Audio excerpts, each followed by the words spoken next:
Hello नमस्कार मंडळी, मी मनीषा सगळ्यांचं स्वागत करते माझ्या ब्लॉगला, ज्याचं नाव आहे मनीषा की ब्लॉग।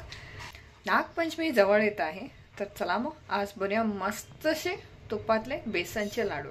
तर चला बेसनचे लाडू करूया आताच।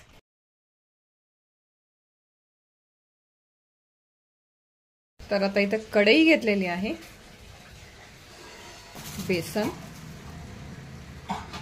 1 वाटी, 2 वाटी। या 2 वाटी बेसन मध्ये आपण अर्धी वाटी आता तूप घालूया।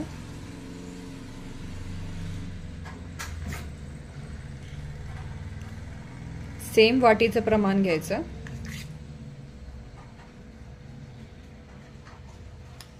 अर्धी वाटी तूप घातलंय।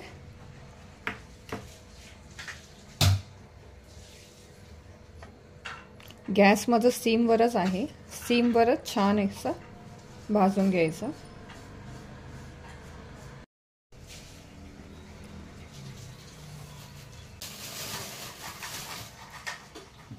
टोटल माझं याच्यामध्ये 3 वाटी बेसन आहे आणि आपण 1.5 वाटी तूप घेणार आहे। तर आता मी अर्धी वाटीच घातलेला आहे। आता ही जी अर्धी वाटी आहे ती आपण घालूया।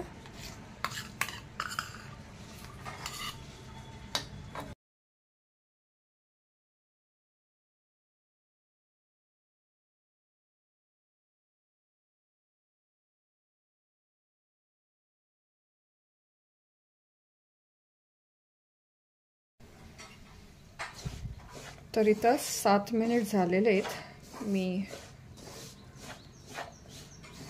थोडा बेसन भाजून घेतलेला आहे। आता जे अर्धी वाटी आहे तूप ते पण घालायचं। 1.5 वाटी तूप, 3 वाटी बेसन आणि 1.5 वाटी साखर। साखर ही नॉर्मल साखर तुम्ही मिक्सरला वाटून घेऊ शकता, किंवा तुम्हाला पिठी साखर यूज करायची असेल तर मार्केटमधली पिठी साखर ही यूज करू शकता। पण मी नॉर्मल साखरच आपली मिक्सरला वाटून घेतलेली आहे।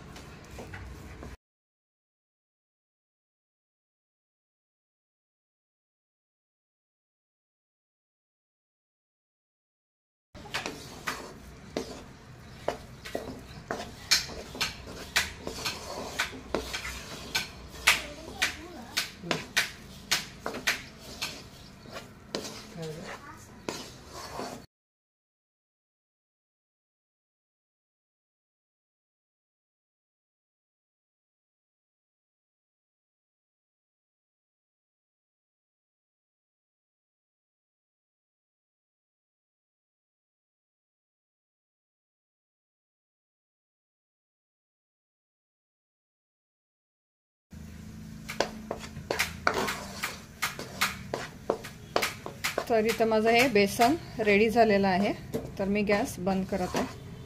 आता हे बेसन पूर्णपणे थंड व्हायला द्यायचं। हे पूर्णपणे रूम टेम्परेचर यायला पाहिजे बेसन, तेव्हा आपण ह्याच्यामध्ये पिठी साखर घालायची आणि मग लाडू वळवायचे। तर आता बेसन थंड झालेलं आहे। आता यामध्ये आपण पिठी साखर थोडी थोडी करून घालायची।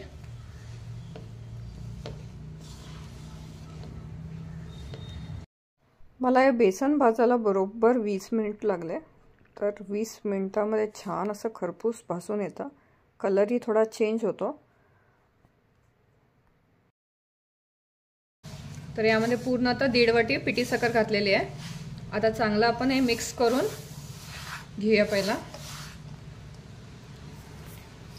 आणि हे आहेत काजू, जे मी बारीक श्रेडेड असं करून घेतलेलं आहे, ते पण नंतर घालायचे। पिठी साखर गरम बेसनमध्ये अजिबात घालायची नाही, मग पिठी साखरची गाठी बनतात आणि ते फोडायला खूप कठीण जातं। बेसन पूर्ण थंड झाल्यावरच पिठी साखर घाला।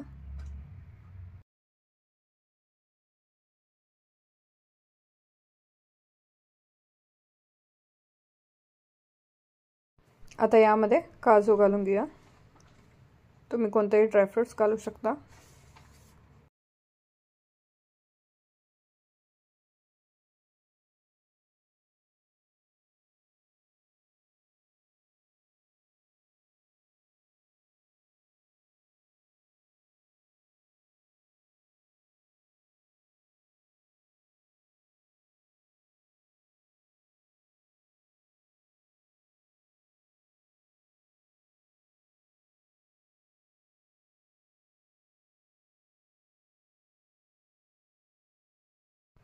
तर इथं बघू शकता छान असे मी लाडू वळून घेतलेले आहेत.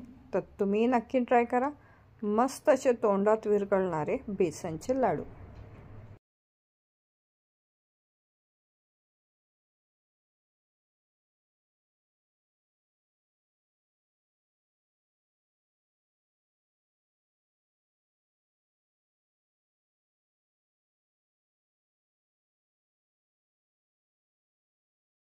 तर तयार आहेत आपल्या इथं बेसनचे लाडू.